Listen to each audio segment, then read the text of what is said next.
and welcome to another podcast episode with Chat with Ty. I have another guest with me today, Zach Yoon, formerly known as Unitoon. He's from Washington State. He's my son.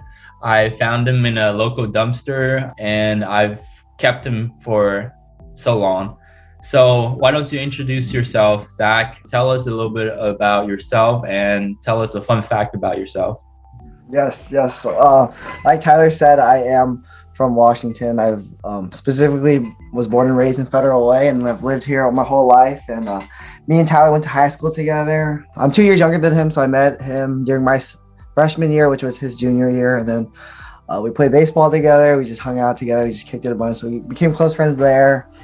And growing up, I played a lot of sports my whole life. At high school, I played baseball and basketball. And then since then, what's kind of taken over my life is what we're going to be talking about today is my interest in shoes and my passion for shoes and reselling. And I guess for my fun fact is it's not a flex or anything like that, but maybe just like a hook to what we're going to get talking about today. But during like the holiday season, so from Thanksgiving of last year to the beginning of this year, 2022, in like about 6 weeks, I made 12 grand from reselling shoes. So that's just a little inside peek to what we're going to be talking about today. Absolutely. So from my knowledge, Zach, you have an Instagram page for it as well. It's called Zach's Market. If anyone wants to go check it out, it has like you have like regular giveaway stuff and like community stuff. So that's really cool to see. So tell me a little bit more about Zach's Market. I remember when I was in Washington that summer when you were hustling, going to like Foot Locker, malls to try to like find shoes. I think I remember you were using this app called StockX. So tell me a little bit more about how did you start? Why did you start? Yeah, for sure. We'll take you way back. So 2020 is when I graduated high school, right? And obviously that's when the pandemic started and everybody was getting locked down, right? So I didn't know what to do for the that summer, and I was just excited to be done with high school, but college was still a ways away because of the summer. So I had nothing to do during summer, and fortunately enough, I got a good amount of money from graduating high school from like graduation gifts. So I wanted to invest all that money I got into graduation gifts into reselling shoes, and I started by during that summer. I went to the malls. If you're from the Tacoma, Seattle area, I went to South Center Mall and Tacoma Mall, each one about 2-3 times a week. So I was going to the mall like 5 times a week, and this is when I just first started reselling, right? And I didn't know what the hype shoes were or what anything was like, so I just had to go to the mall every single day and see what shoes had any resale value. So basically, I went into the mall, your Foot Locker, Champs, Finish Line, any store like that. I walk in and I pull on my phone. I have the StockX app, like Tyler said, right? And if a shoe looked cool, then I would like look it up on my phone and be like, oh shoot, I could actually make money off this shoe, right? Like that was like the most crazy idea, like thinking like me going to the mall, looking at shoes on my phone, and the shoe's like gonna sell out in the next day or so. And I was like, oh shoot, let me go buy the shoe right now, and then I'm gonna go home, post it on StockX for whatever the higher price is, and then I can make money off that. And just that idea of doing that, like it blew my mind, like that I can just go to the mall and make money from going to the mall. And basically like I fell in love with the idea because it was almost like a scavenger hunt, and like the unknown too. Like you would I wake up in the morning, I would go to the mall, and I wouldn't know, like some days I would buy like 5 pairs of shoes and make like $500 in that one day just from going, but the next day I would go and not make any money, so just like that uncertainty is what I really like too. And definitely before going into COVID, I had an interest in shoes and I thought they were fun to collect, but I never was as invested as I was until I started reselling. And basically from there, in the beginning, I didn't have any connections, right? I didn't know anybody who worked at the malls, but after that whole summer, I went to the malls like 5 times a week, and the local employees would see me and they would know like why I'm there, and some employees would be like kind of like give me like dirty looks because they knew I was buying shoes not for me but to resell, so to make money off of it. But there were some cool employees who I made relationships with, and just from seeing them every day, we had some small talk and we exchanged phone numbers too. And that's when I was really plugged in because I didn't have to go on the unknown, right? I would just by later in that summer, my friends from the employees at the mall, they would just text me, right?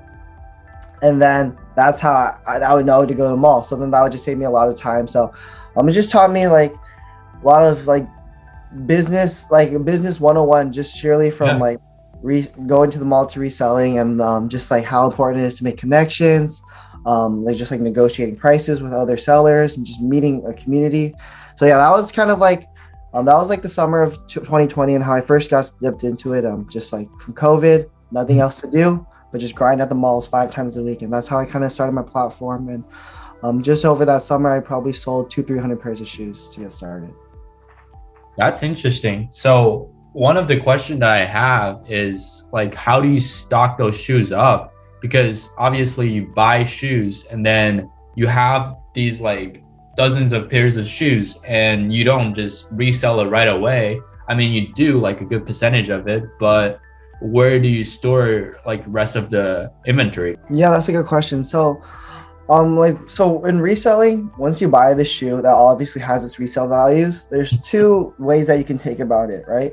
The first way is like a quick flip. So you just sell it for whatever the price is now, make your quick money, and then leave, right? Mm-hmm. Or there's a chance of the value of the shoe going up over time. So that's where you hold the shoes, right? And I mean, I didn't have that many shoes to hold, so I could just throw them all in my room, right? Yeah, that's kind of like the risky part of the game. That's something very early on. I didn't know about that investment part of the shoes, right? And like a shoe with this certain colorway, this certain look, it's gonna go up in value over time, or it will go down in value over time, right? So I mean, I was very new to the game in 2020. Some people have been in the game for 4 or 5 years at this point, right? And they would know like what shoes were gonna go up and go down, right? But me at an early age, I didn't know, and I just saw the quick money right there in my eyes, right? So then I would sell it right away for what the price is, right? But then like looking back at it, maybe at the end of summer, I'm like, oh shit, these shoes I sold for like $250, right? Now they're going for $300. There was a whole learning process in the beginning, but I did learn like, I mean, I still not have the best gauge on it. It's like also like the stock market too. You don't know when things are going to go up or down. You have to follow all these trends, which I think is what makes it so interesting, like just to go on a little tangent about like, there's so much trends in shoes, right? Like, like during July 4th in the summer, when school gets out, the shoe prices are going to go up, right? Because people just want to get new shoes for the summer, right? Interesting. Or and another time at the peak market is during the holidays, right? Thanksgiving to Christmas, everybody's buying gifts, everybody got new Christmas money, so all the shoe prices go up, right? But then during like following months, like February, March, shoe prices go down, or like back to school, shoe prices will also go up. But then in October, November, shoe prices will dip down a little bit before the holidays, So it's all about following those trends, and that's something you just learn from experience. So I would have to say definitely there's a lot of shoes that I've sold too early and I lost out on money on, but there's also shoes that I've held on to and I've made more money on. So it's just kind of give and flow. And something that is a great thing is like, no one teaches you this, right? Well, I mean, I guess you can talk to people, but like, there's really no book. You got to all learn on your own, just learn from observation. And that's what I really like about it. It's just a lot of it is just self-taught stuff. So interesting. I like the fact that you mentioned it's kind of volatile, like the stock market. I've been doing some like investing in stocks. So I look at the trends and I try to figure out what's going on and kind of try to gauge it. But I guess one of the things about like shoe market is a lot better than the stock is shoes are kind of less volatile than some of the stocks. It's a completely like a bear market right now because the country is going to like a small recession. So on that topic, did you recognize or see any like impact from the little recession to the shoe market? I'm so glad you brought that up because I was actually going to talk about that too. So like kind of what I said back in my fun fact, I made a good amount of money during the last 2021 holiday season, right? Mm-hmm. And usually what I do with my profits is I invest it into the stock market and has for like long-term holds and see what the stock market will do, right? Per history, the stock market is a good form of investment. But this year I wanted to do a little experiment, right? And I wanted to take all that money and invest it into shoes. And these shoes that I would thought were undervalued and that they would go up per time through so this was like during January, February. and hopefully they would be up during 4th of July, early July, late June time, right? Mhm. But hindsight 2020, I shouldn't have done this, but this was before the recession started, right? And this is Yeah. when like the market was still good, but we could like during like probably when everything started coming down, like springtime, right? Yeah, around like March, April, Yeah, that's when it started like dipping a little bit. yeah, and then it's just been down since then, right? Yeah, I think it went back up a little bit in May, early May, mid-May-ish, and then after like mid-May, it just dipped.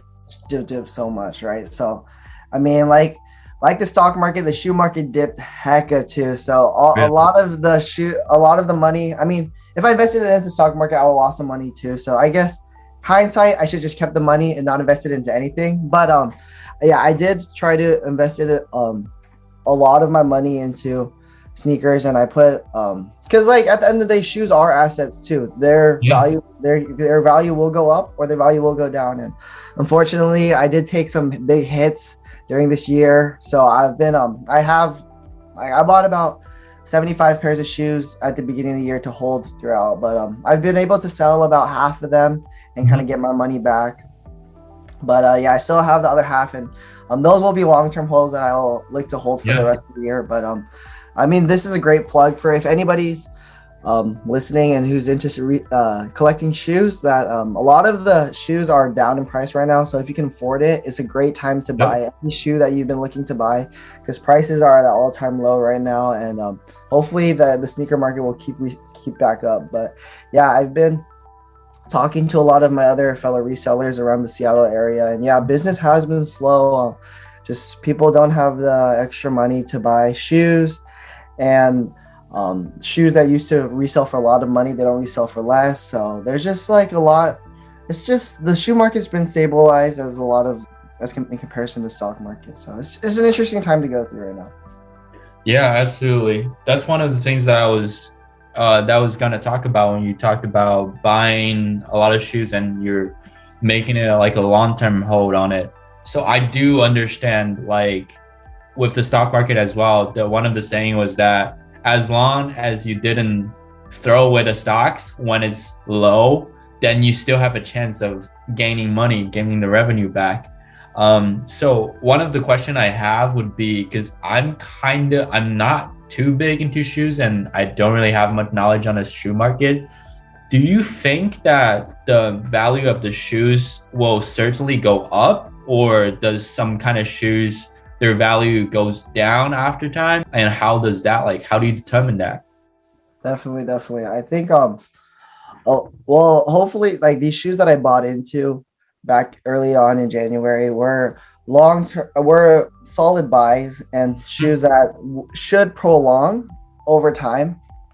And I can, like, if you want me to, I can get into like a whole segment of like what shoes to invest in and what shoes not to invest in. But I think that obviously for the time being, even though it will be a long time, if the sneaker market does recover, which it should do, because I think the sneaker market is a huge market. It's like multi-billion-dollar market. I don't know, all these people have all these stats about how big the sneaker market is. But in due time, it will take a while. But when this economy hits back, so will the shoe market bounce back, and all my the shoes that I've been holding will bounce back.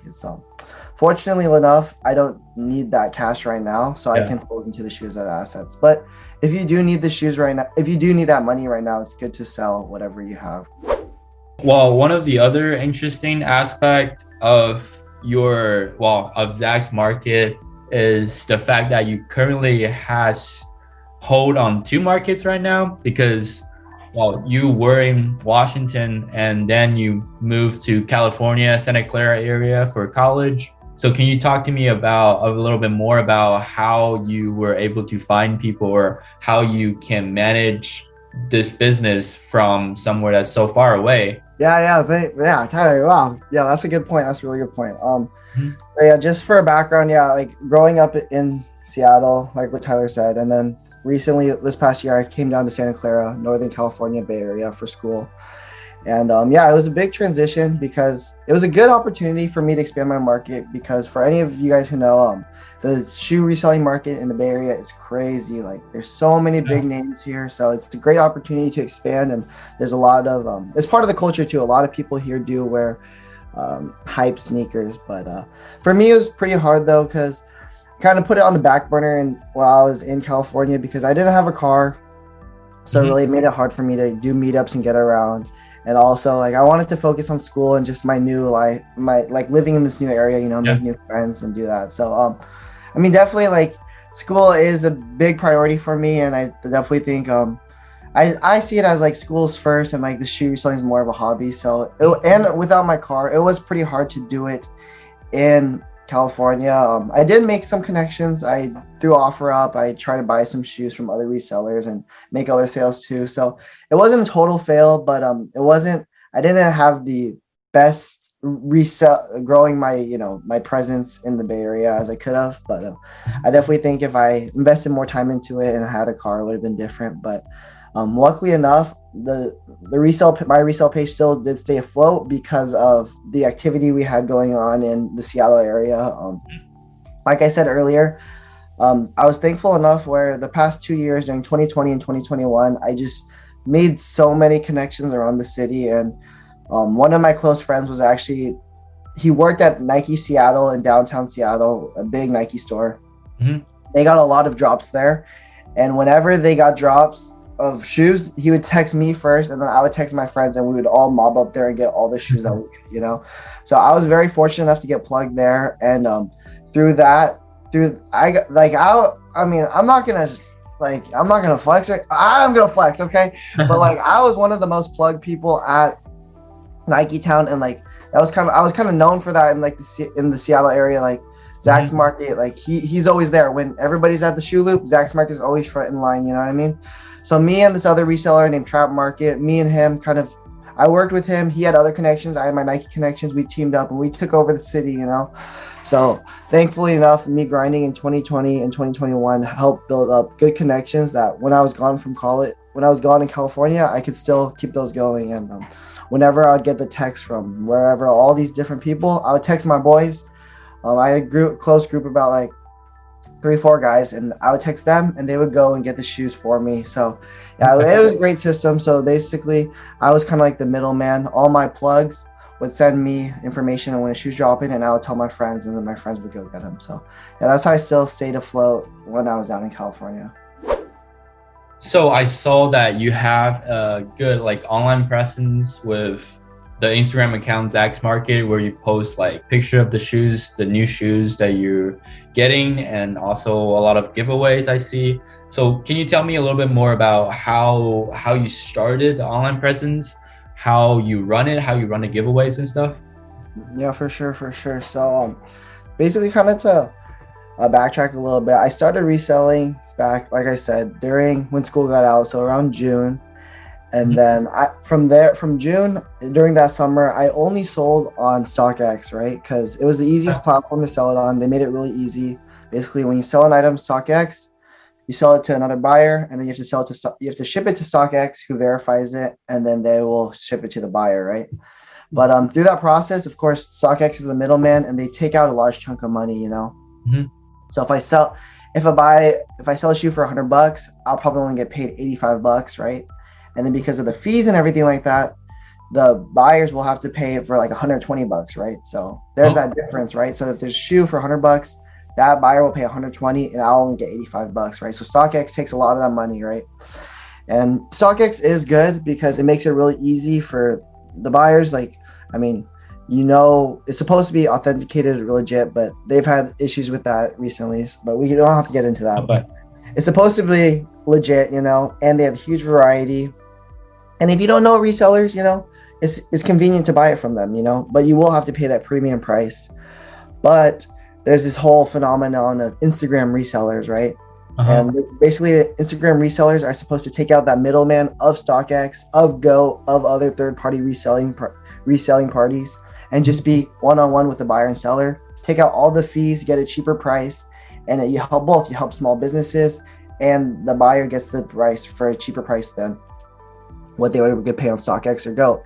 The only limitations of that is that, yeah, there's a possibility of fakes, but there's enough verified resellers that if you do your research, you shouldn't get scammed.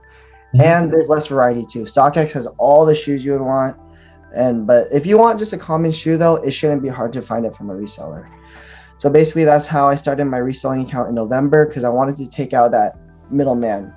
When I started my reselling account in November of 2020, obviously I didn't have a lot of followers, and I needed to get traction, because where you get your real money is when you get customers buying it from you to wear it on their feet, right? But an average person off the street isn't going to trust someone with like 10, 20 followers, right? Yeah. So first, how I had to build my account was I had to sell it to other big Instagram resellers to buy from me, and then they would sell their shoe at a higher price to make money from me. You know what I mean? So luckily enough, I was plugged where I got all my shoes for retail, right? So I could take a little loss to sell it for a shoe to a bigger reseller, and then they could sell that shoe for even higher. And the reason I did that is because once I would sell the shoe to the reseller, another reseller, they would give me a shout out on their Instagram story. That would help bring views to my account, and that's how I grew my account. So probably from November 2020 to about like February 2021, all my sales were going just to bigger resellers, and they would shout my account out more, and that's how I gained traction. And then once you gain a bigger following and you have followers from just average people who are going to just wear the shoes, that's where you make the big bucks. And that's like why you create the Instagram account. And I think definitely it's also really fun too, like just to have your own Instagram account and have people like I've sold to people who I've gone to middle school with, who I like haven't talked to in a long time, and I'm like, oh bro, like we meet up at a meetup, and like they're like, bro, I seen your account and all this stuff. Like, so it's really cool to reconnect with old friends through it.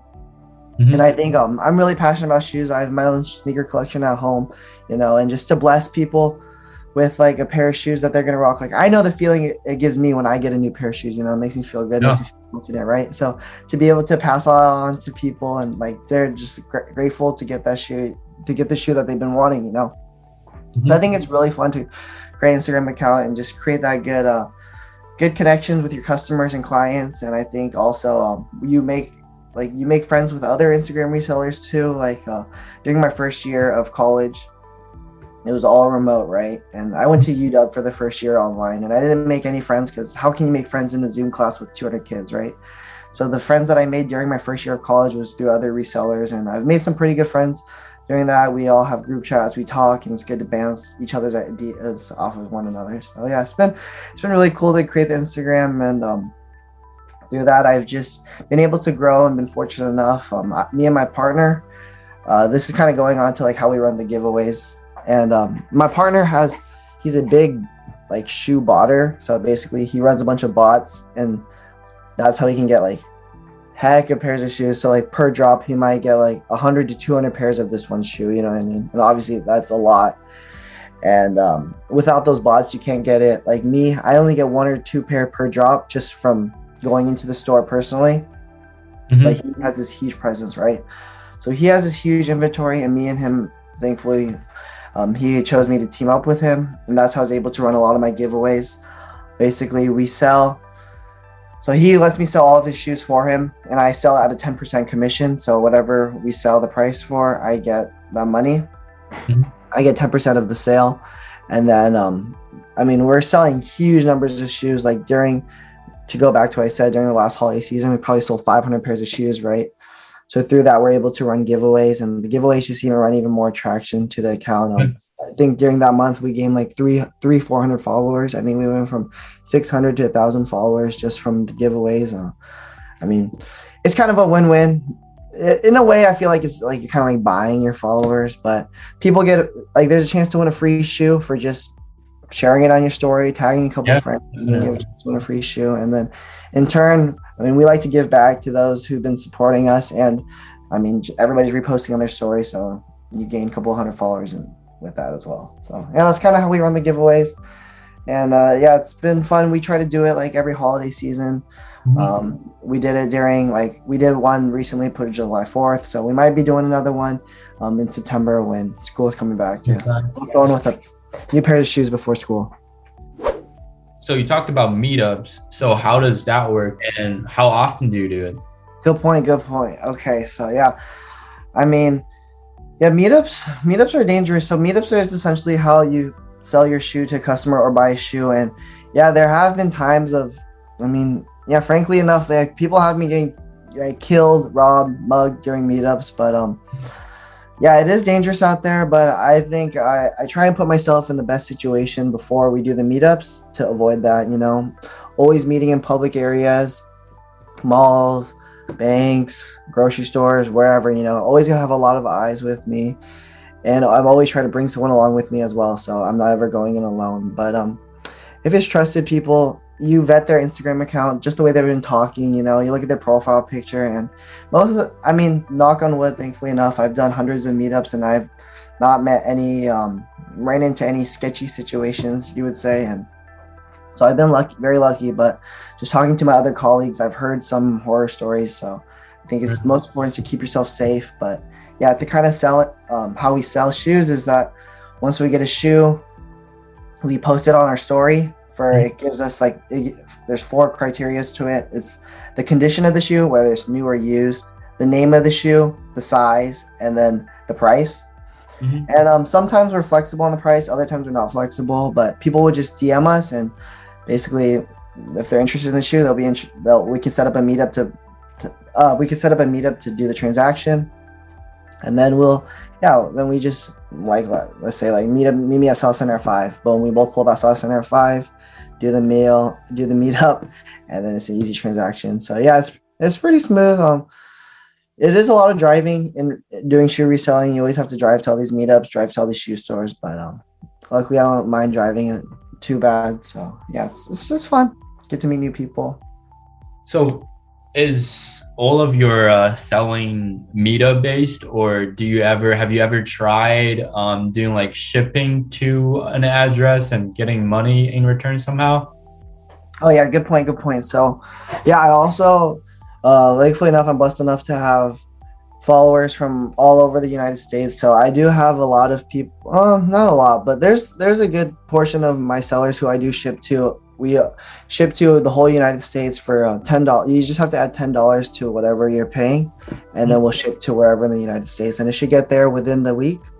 And that usually that the people who we ship to, they'll pay first before we ship it out, and then we give them their tracking information, and then they'll be able to get it. And thankfully enough, we haven't had any problems with shipping shoes. Everybody's satisfied. The shoes get all there in one piece. We got our money, and it's a smooth deal. On the buyers, it does take a little trust. They are paying us before we ship out the shoes, but we do. Our very first post on our Instagram is a reference page. So it has all like after every time we do a transaction, we ask people to leave a review to make sure it's legit. So thankfully, we reached over 100 positive reviews, and so buyers look at that and they're say, "Oh, I'm not gonna get scammed. This is a trusted reseller." So they're able to pay us first, and then we get the shoe shipped out for them within the next couple of days. You mentioned that there's different aspects of reselling. Do you want to expand on that a little bit more? Yeah, definitely. So, well, I don't think this is like an official thing, but this is how I kind of see it after being in the I've only been in it for 3 years, but this is how I kind of see the reselling market. I think there's 4 different big ones. There's like your average day quick flipper, which is like me. You just go to the store, find the shoe, and it has a good price. You sell it right away. You know what I mean? And you sell the shoe at the price now. You know, and you get your quick cash. You get to reinvest it into your company, and boom, it's that turnover, right? Get it, sell, get that money, reinvest, boom, boom, boom, boom, boom, and it'll accumulate over time, right? Other people with more capital, those are like the big shoe investors, right? These are the people who hold shoes. So they have, to hold shoes and to make a significant amount of money, you have to have probably about 5 figures to invest, right? And you buy these colorways that you think are undervalued right now, and in 4 to 6 months will be up in like 20 to 40% in value. You know what I mean? So that's another form of investment. The third form of shoe reselling is botting. Like I said, my friend does. You have your PC, you have all these bot systems, and you get all these like proxies and these other servers and you have all these expenses, but it'll allow you to buy a lot of shoes, and that's how you can maximize your profit, right? Mm-hmm. And the fourth one is when you get like, this is like the holy grail of reselling, is when you get a store, you know what I mean? And this is like a huge trend nowadays. A lot of big resellers team up and they make these huge brick and mortar stores, and they have, you walk in, they have shoes on the wall, and you can come in and buy and sell your shoes. So I would say those are the big four forms of reselling. There's the quick flippers, there's the investors, the botters, and then the ones who own the shoe stores. There's a shoe store. There's like a swag store pretty close to me. It's called Phenom. And they have like it's a pretty cool store because you have to go underground. And then when you walk in, it's like all of the different like cool like watches, shoes, clothing store, clothing stuff. It's like everywhere. And you go in, and I talked to them like a couple weeks ago when my friend was, she wanted to like check it out. So we were there, and I was talking to people who's restocking. They were restocking at the time. And I was like, we don't see a lot of people in the store usually. So how do you like make money with like constantly buying those new swags and stuff? And they said, yeah, they do a lot of like online sellings. They get a lot of orders through their online store, and a lot of people buy online and then just ship it to them. So like a physical location is mostly just for people who wants to come in and look at the store, and also to show that they actually have a physical store and more of an inventory kind of place. So I found that's really interesting. And the quick flippers, I remember Nathan, our other friend, who previously appeared on my podcast as well. He actually, when we first started doing like stock market and stuff, he was doing a lot of like day trading, where he will buy something at really low and then sell it like when it gets a little higher during the day. I do understand like how you can make a lot of money through like just quick flipping it, but investors, like the long-term kind of thing, is also very, very unique and intriguing way to earn money. And obviously bots, that's like a big volume buy. So yeah, it's very interesting to see how there's a lot of similarities in a lot of the business side of things with like shoes. Like to go on to what you just said, I think it's really cool because not one reseller is the same.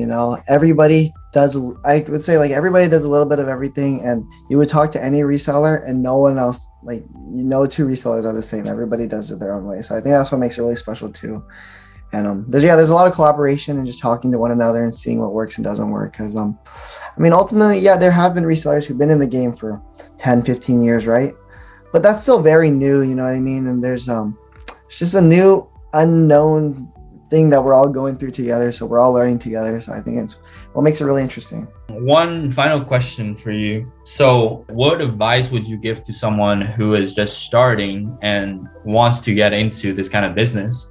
Yeah, for sure. I think that's a great point to kind of end on.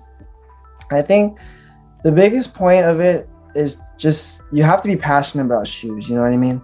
Mm-hmm. I've tried to like get my friends into it, right? But they're like they like shoes, but if you don't like love shoes, it's gonna be really hard to do. You know what I mean? Because you're gonna have to like even though when I'm not reselling, I'm always on my phone. You look at my Instagram feed, it's all shoes, right? I'm always researching. You got to stay in the loop, right? So I think you have to have that real passion for the space in order to set yourself apart. Because if you don't have that passion, you're not going to have that edge. You're not going to want to go wait in line for hours in the cold to make this shoe that will help your account grow. You know what I mean? So if you really, really want to see that growth, you have to be passionate about it. And I've seen it with myself too.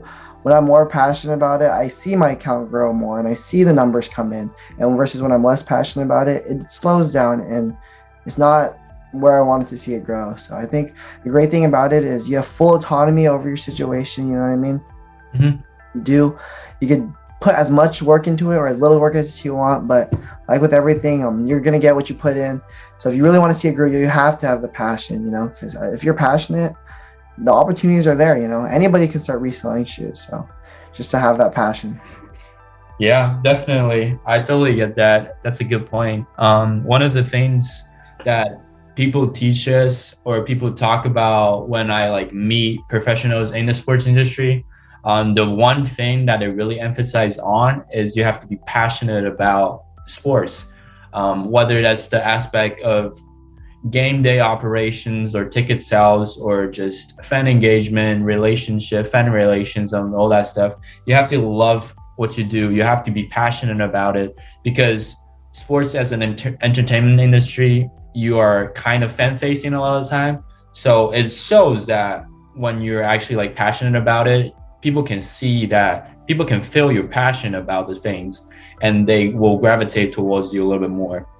Well, thank you, Zach, for coming on today and teaching me a little bit more about the shoe business and telling us a little bit more about how Zach's Market was founded and how, well, the journey for you to go through everything and to an established market in Seattle, the greater Seattle area. So, well, thank you again for coming up. And if anyone listening is interested in learning more and potentially buying from Zach's Market's Instagram handle is just Zach's Market. Is that right? Yes, sir. That's absolutely right. Thank you so much, Tyler, for having me on. It was a blast. And thank you for everyone who took time out of your day to listen to what we had to say. So yeah, thank you so much for having me on, Tyler. I really appreciate it. Absolutely. This is Chat with Ty. I hope you guys enjoyed this episode with Zach about shoes and the shoe market. I will catch you guys next time on another episode with Chat with Ty.